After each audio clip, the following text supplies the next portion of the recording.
I'm not trying to be rude, but I have a demo, so I actually do need to use my computer as well. But I'll try to turn around the rules as well. So, if it's going to work, we will have Sitecore on Azure. So, I'm Johannes, Zijlstra, sales engineer at Sitecore UK. Some of you know me, otherwise, nice to meet you. Some of you might know me better by my Twitter handle, Triac, so feel free to ask me questions afterwards, either in person here or on Twitter or send me an email, or however you want to do it. So let's get started then on can we get out of Azure if we're using Sitecore as well. All these things. So to me, mainly, it's about the speed to market. It's about the scalability, so we can actually start using some scalability, auto scaling settings within Azure, things like that. Now the options within Azure that we currently have are either virtual machines, so that's just your IaaS solution. We've been supporting that for a long time. We have our cloud services, so if you're on Sitecore 8.1 or below that, you might be using the cloud services, our good old Sitecore module that we have, or with the release of Sitecore 8.2 update 1, we now have used, but that's an XM1 at this point. XM being CMS only, and 1 is just the base solution, the simplest option, basically. If you don't have any technical skills, or someone without any technical skills needs to spin it up, the Azure Marketplace is a good solution. We will be rolling out different packages, so different sizes, and also XP kind of stuff there as well. Then we also have the option of using ARM templates. So Sitecore has those publicly available on GitHub. You can then use a set of PowerShell commandlets in Sitecore's Azure that has XM1 or XP1, so you can spin up the full platform using that. With both of these instances, it's important to note that it will not spin up the Mongo piece, so you need to spin that up yourself. You can go through MLabs or Object Rocket or things like that. So I figured it'd be good to have a quick overview of what the what the main differences are, and when you would use an ARM template or a customized template of your own making versus the Azure Marketplace. And it all does come down to kind of the technical skills. So you can customize it if you're using the ARM templates. You do need some Azure knowledge. You need to be able to create some resource groups and all that kind of stuff. So for developers, and I assume for this audience here, the ARM templates are pretty easy to use, even without too much knowledge of Azure. But otherwise, you do have the Marketplace tier availability as well. So that's the left-hand side that we just talked about, right? The provisioning. You can either use ARM or the Marketplace, and you have your blank instance of Sitecore, just the regular Sitecore home screen that we all know. If we then want to use Visual Studio or anything else to deploy that, you can use FTP, you can use your own build processes using MS Deploy or Web Deploy. You can actually deploy that, and I think that's a very cool thing, to a staging site within Azure. So that is the offline version of your live website. As soon as you've updated that, you can browse to that with a dedicated URL. And as soon as you've done your quick test of, I didn't blow up the entire site, you can actually use Azure's swapping functionality to get the staging site live, and the old live site is now the new staging site, so you can update that one as well. That way you have no downtime there. From a licensing point of view, those are free, so no reason not to use them. And then we have all the Azure goodness when it comes to hosting. So we have the geo-replication, we have things like application insights to monitor our applications. We have automatic scaling. I'll get back to a lot of this in just a second as well in the demo. So how would our infrastructure look? As an example, we have our visitors coming up to our delivery servers, which might be running in web apps. The web apps make a call to our delivery databases, which are running on SQL Azure. The collection database is still, the same as we know it, so it gets stored in there as well. Session state has been changed to Redis cache. It's faster, and with Sitecore on Azure, that will be the out-of-the-box option if you're using our templates. So you will have the Redis session state there. Another difference is that we're using Azure Search as the default search provider. So again, if you're using the Sitecore way of spinning this up, you will have the Azure Search spun up. Has a couple of implications. One, and that's the most important one, you can only spin up in a certain number of data centers around the world, because those data centers need to support Azure Search, simply said. And not all of Microsoft's data centers do. If you do want to swap that out, you still can. You can still use Solar, you can still use Coveo or different search providers. You will not be able to use Lucene. So there is that. For the CM side of things, it can work in exactly the same way. So an author goes to the management server, which talks to the management databases. That's our master and the core database. That publishes out to the delivery databases and updates the indexes. We can then have the processing servers as well. So if you use the XP1 current template that's available, a processing server will be spun up as well, which then calls off to the reporting database, and you can also have your reporting servers spun up as well. Again, those are part of the XP1 template. ARM template. All of this is overlaid by application insights. Very powerful tool to monitor the health of your application, not just the CM or the CDs, but also your Azure search, the health of your Redis area, the databases, and the entire package. I'll share all of that in the demo as well. So really quickly, scaling up and scaling out. Difference between those is, scaling up is changing the hardware of your web apps, or the app service plan. So going from a specific number of cores in RAM to a higher or lower version, whatever the case may be there. Or you can scale out, and that can be done manually. Scaling out is just adding additional servers. Both can be automated. Geo-replication. So if we take a look at the left-hand side, we have our data center. That's the live one. The right-hand side, in this case, is a DR environment. So the traffic manager will check where do I need to be redirected to. So let that be CD1 or CM1, whatever the case may be. Then we do our updates. That goes into the databases. We can use the Azure SQL geo-replication feature within Azure to get that to Data Center 2 as well, so to our DR environment. Same goes for the Mongo stuff. We can replicate that in the same ways that we would do now. Session state does not support replication, so if something fails and you do need to fall over to your DR environment, you'll lose that session state, the current session.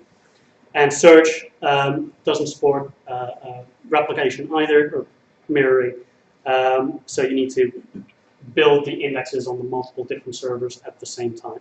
So if you're building the search index, you need to make sure that you do that on your live environment as well as on your DR environment at the same time. So these are the data centers that we support. So there's those. Theoretically, we support the one in India as well, actually, but you need to have a business entity to be able to use that data center. Sitecore doesn't have a business entity, so it is not tested there. But that data center does support Azure Search, so it should. So let's go and take a look at our new cool stuff,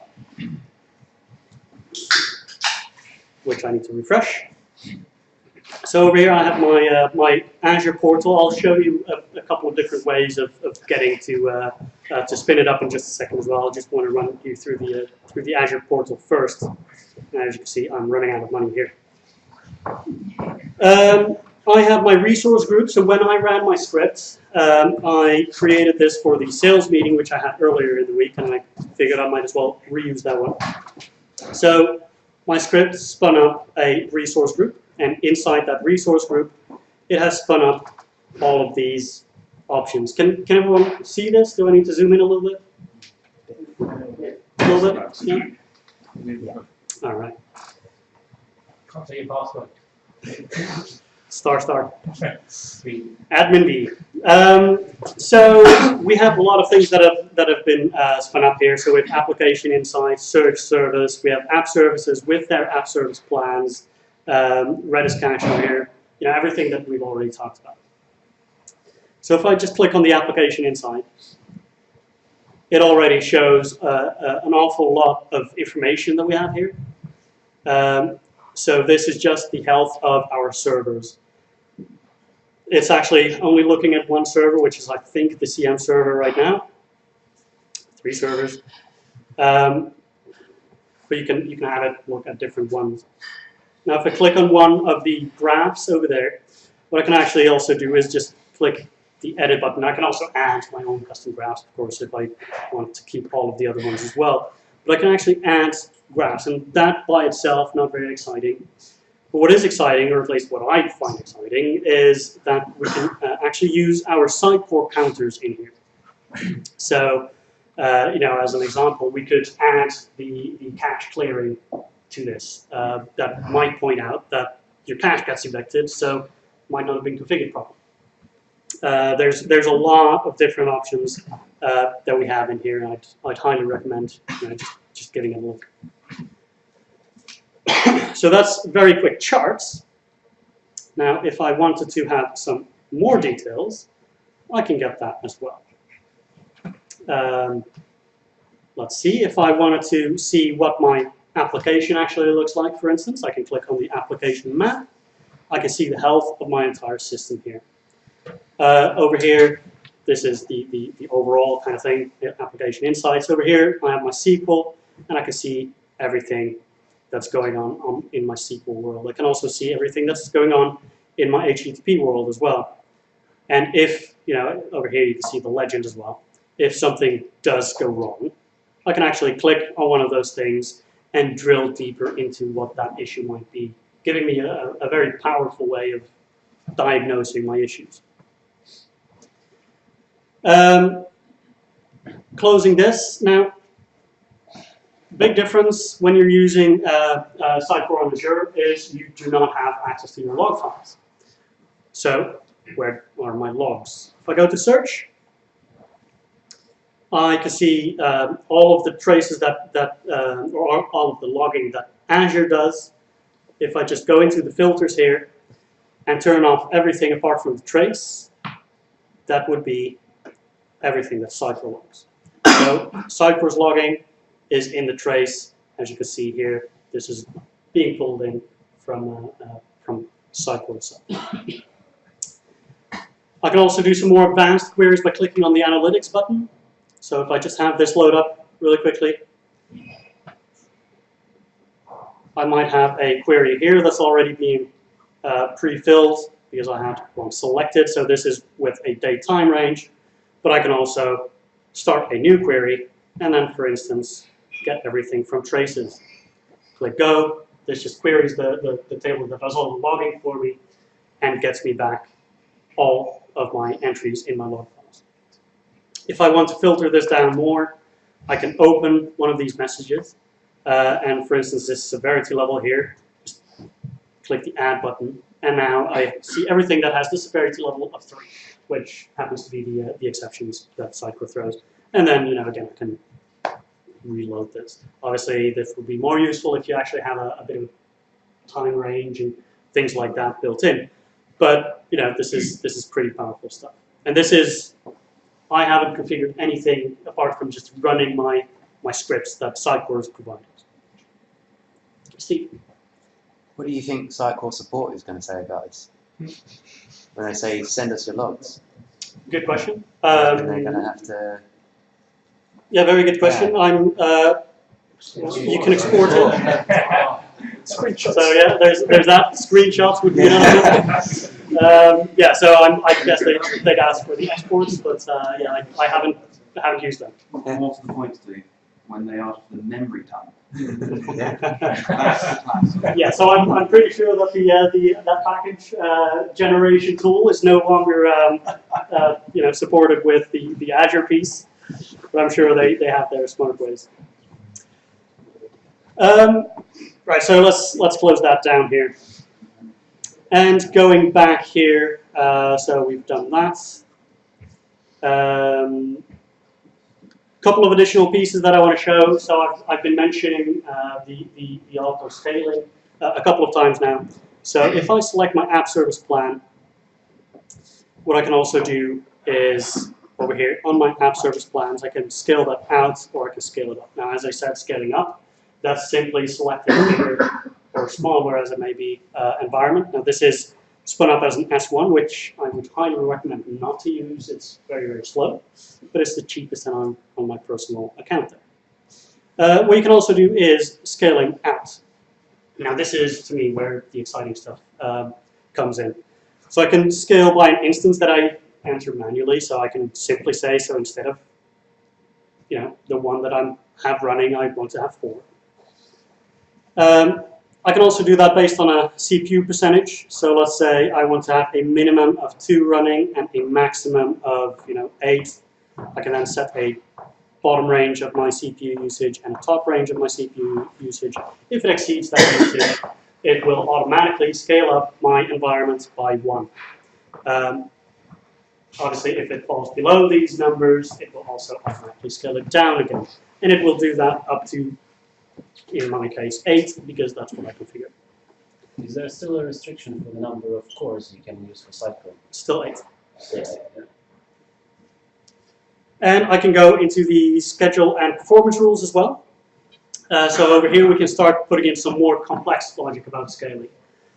So I can add a profile, and that profile can be, I want to use these rules at all times. I want to use these rules on a fixed date, or the one that I'll be creating now is in a specific recurrence. So let's say that I happen to know that my website has a lot more traffic during the weekdays. So I will select my weekdays here. So in the weekdays, I want to have a minimum of 3 running and a maximum of 10. That's fine. I'm going to start that at noon. That's also fine. I'll click OK there. And I can start adding my rules now. So if I add my rules, I can first thing that I need to do here is just choose my metric here. So I'm going to just simply use the CPU percentage. If that is greater than, let's call that 70, over a time of 10 minutes on average, then increase the count by 1. So let's build that as a rule. Next rule that I want to do, because right now I'm just scaling up, right? To keep my cost a little manageable, what I also want to do is if my CPU percentage falls below 50%, then I can decrease the count by 1 as well. And I can then start adding my second profile here as well. So this might be weekends, and again, this is my recurrence here.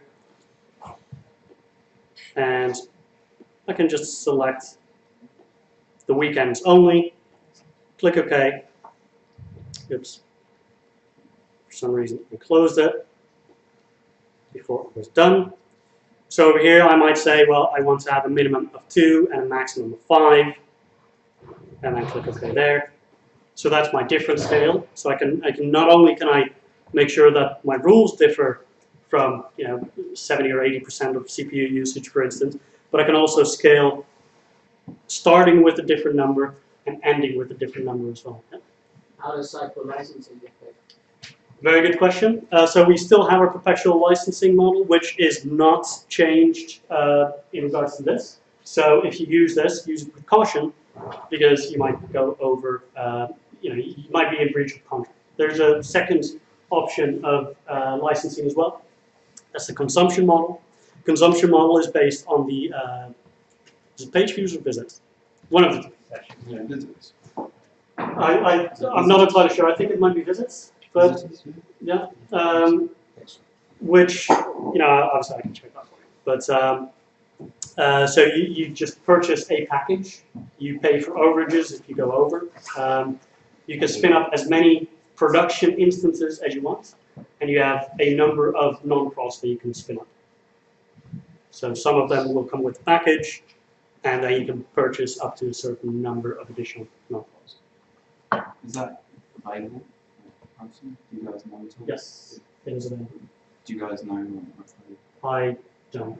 Because I mean, I understand I the don't. Yeah, perpetual license is more complicated, but that one sounds a lot simpler to kind of just say. it is. Yeah, until you start adding, non-pros, which is, a number of hundreds of pounds per month. I think that's how much it is. But you actually are not going to do this. No, we don't. We don't make Makes people. sense, But right? if you want to use this auto scaling, then really, yes, that would be the easiest way. Otherwise, be very, very careful using this auto scaling feature.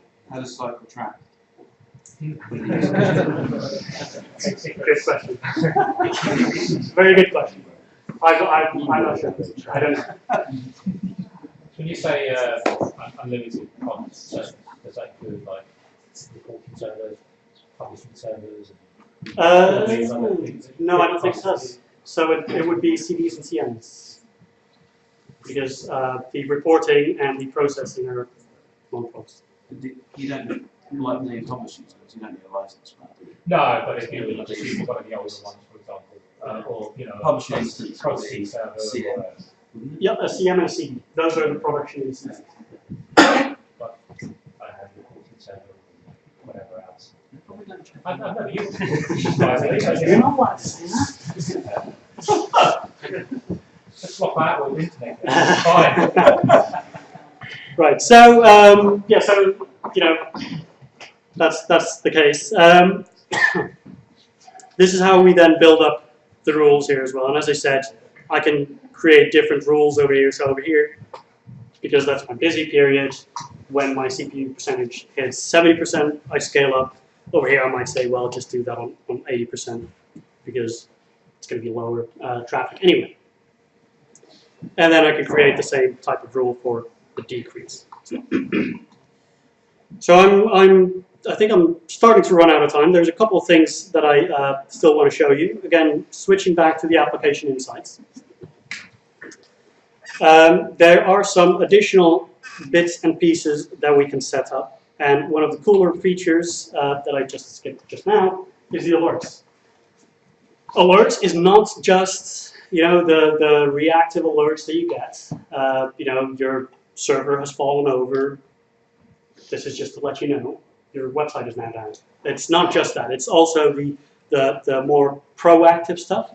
So this actually is just an Azure functionality which hooks into Azure machine learning, and that actually takes a look at all the data that's available for the people visiting, and the Azure machine learning might spot that on an Android device in the States, the website performs worse than any other device. So maybe you want to take a look at that. It notifies you about that, and you can do then with that what you will. But that's some pretty cool stuff in there as well. Right. So let's go into the toolkit. If you download the toolkit, so this is just how to get things running, in the magical way that I just showed. You download the Azure toolkit. You also download your packages from both are from dev.sitecore.net, and then over here I also have a zip file from the GitHub repository, which contains all the And then it is just a matter of, sorry, this is the toolkit which actually contains the command list. Just have that running somewhere. Then if I go to the templates, I can select which template I want. So if I do XP1 over here, I can go into the parameters and I can open this up and then set some bits and pieces here. So my Sitecore administrator password, for instance. I tried with admin B, which does not work. It needs to be at least 8 characters. You know, and then you just fill these values out here. And Is doing that possible? it says Sitecore password, but then you know with all kinds of cool characters. We also have that is a different way of deploying. So I had a different release as well. But if I open up this Azure deploy, so this is the actual ARM template, which isn't awfully interesting, except that this is where we could say how big this particular instance should be. So they have been set to S1s right now. Again, I wouldn't use an S1 for any environment, not even for a dev environment. So this is where you change that. You can also create your own, as I said. Right. How long do those take to deploy through those templates versus, because I use the old Azure module, Yep. which seems a little bit slow at times. Yep. So So is this pretty quick? it's pretty quick. So it's anywhere from half an hour to an hour, let's say. The biggest part of that time is Redis, because that just takes ages to launch. But yeah, other than that, it's quick. I think the first time that I ran it, it was around 23 minutes something. So, yeah. Have you, in this process, have you ever made comparison between web apps and VMs? Or specifically for CM environments and in terms of performance? Is it good, bad? I haven't done those performance tests, no, and I don't know anyone who has. But it's a very interesting one. As long as you can find a like for like comparison between the VM and the web app. Yeah, Costing wise, they're fairly similar. Web app seems to be a little lower, but Slightly, yeah. not by not by much. Yeah. The advantage you have with using a VM is you can turn VMs on and say for the cost you have to just respond to the VM. Either that or scale them down. performance-wise, what I observed was web apps are absolutely crap when it comes to the CM environment. It's just awfully slow. Just out of interest, what did you spin it up as? Can't remember what the actual was. C. It was Yeah, which- DS30 or Okay, yeah, so the D series does seem to be the best suited one. but at the same time, the VMs perform better than it is like a CM instance. Again, I don't know. I haven't run those tests. So, was there a question here yet?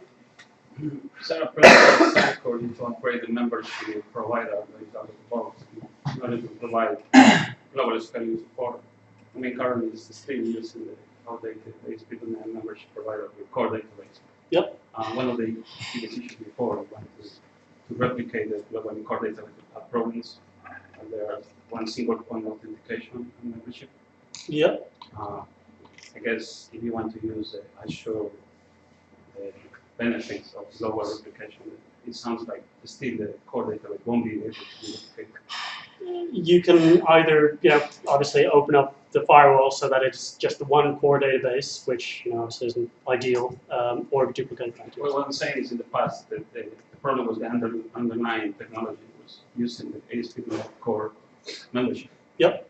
Is there a plan from Sitecore to upgrade I'm not sure. Windows identity or something that will allow to this type of scaling?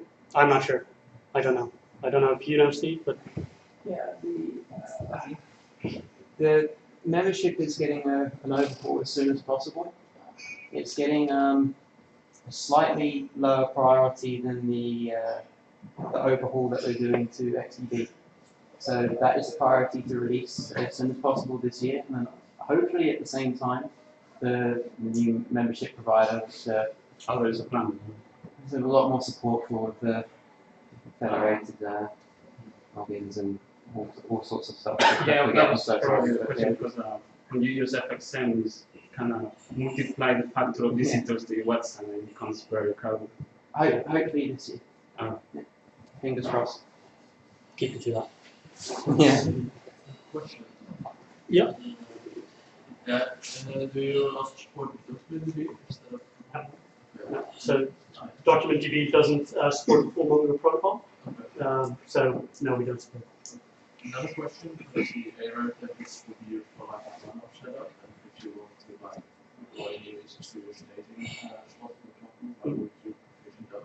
Also using the error templates? Yeah, it's putting them in a different slot instead. Okay. I don't remember who it was that had a blog post around it. It was either Palback from the Netherlands or Oslighton. When is your compute template available for the cycle? Which What that? It's on the marketplace. yeah, so you mean the full platform, yeah? As soon as. So there's no real timelines. It's not necessarily tied in to any specific release. But yeah, in somewhere between now and like I said, once it's long, that's pretty soon. But after that, there's going to be more and more templates available. I don't know which one they're working on first, so whether that's Marketplace or ARM templates. All I know is they will become available between now and A3. What's the module support? Good question. Let me check if I have a slide on that. I thought I did. I do.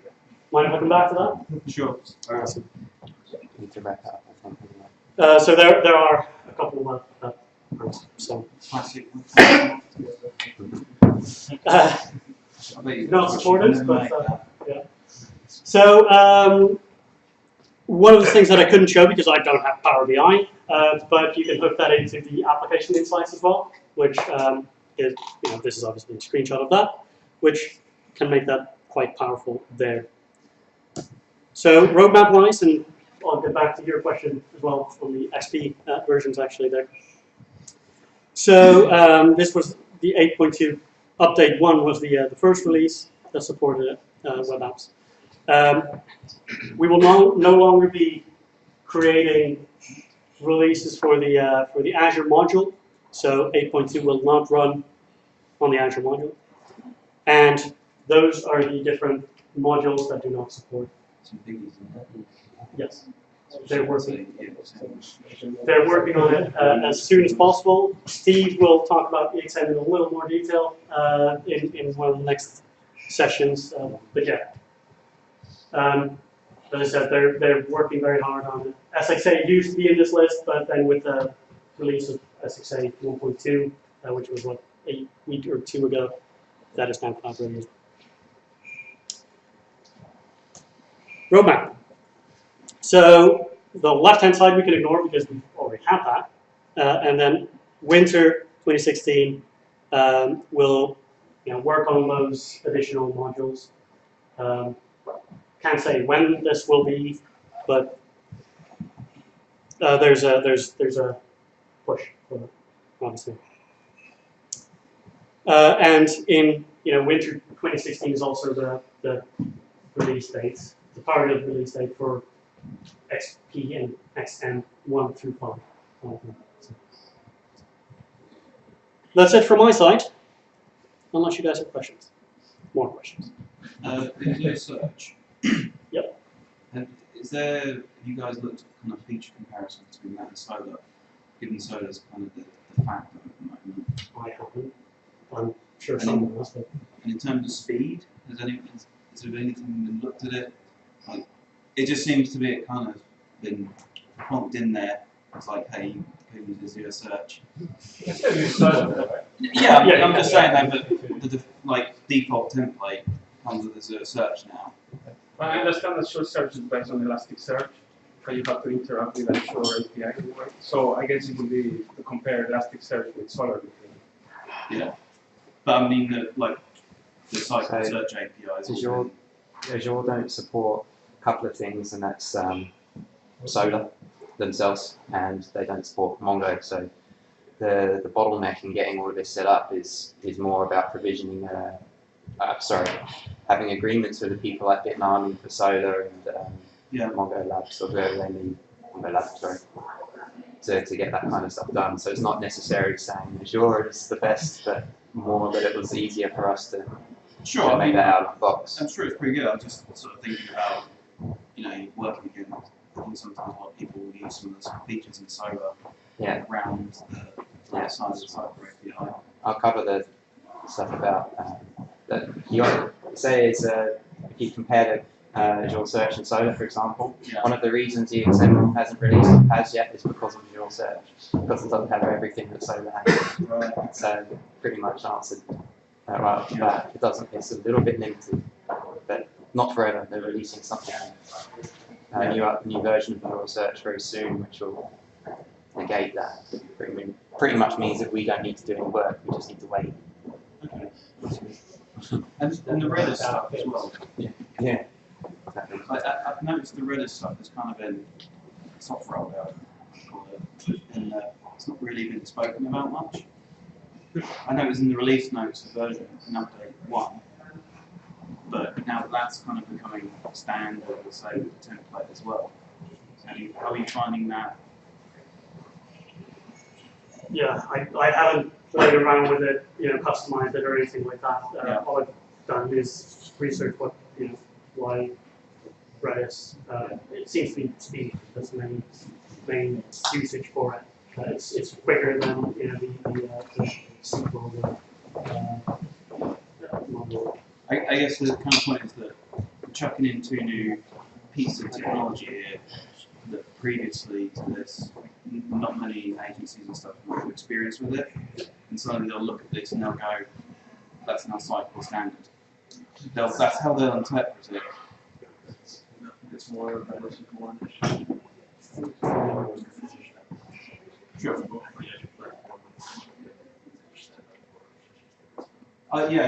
So it should be. But it's just up until now, everyone's been so used to improc and SQL that it's suddenly a new skill set. It's definitely a very good point. But I don't really know how to answer that, to be honest. It's outside of my pay scale. From what I understand with ARM templates, it's kind of like hacking. It's just an example of an implementation. Sure. Yeah, I know. But like Habitat, people, it's kind of like this is kind of Sitecore standard. So the scaling, for example, is S1, so don't use S1. What about the current Sitecore cloud services that will be deprecated? I don't know an exact date. So there is a sunset period, but I don't know how long that will be. Because I guess clients invested into those solutions, they need to be migrated at some point. Yep, they do. Jira application, files as well for back-to-backs and Jira application. Yes, as far as I'm aware. Yep. As far as I'm aware, again, I don't know if you have anything to add there, but I don't have any details. I mean, this is all I know. And now you do too. Okay. Did you have a question? So the Azure Search and the Redis, are they going to be officially supported by Sitecore? Yeah, I would imagine so. I was working under the assumption, until you raised the question, I was working under the assumption that yes, they were. I'll double check that for you, but Do you mean outside of I think. Yeah, I think Martin wants to present something very quickly for a couple of minutes. And Yep. Carry on the chat in the break. Cool. So that was it from my side. I ran out of time to be moved off the stage. So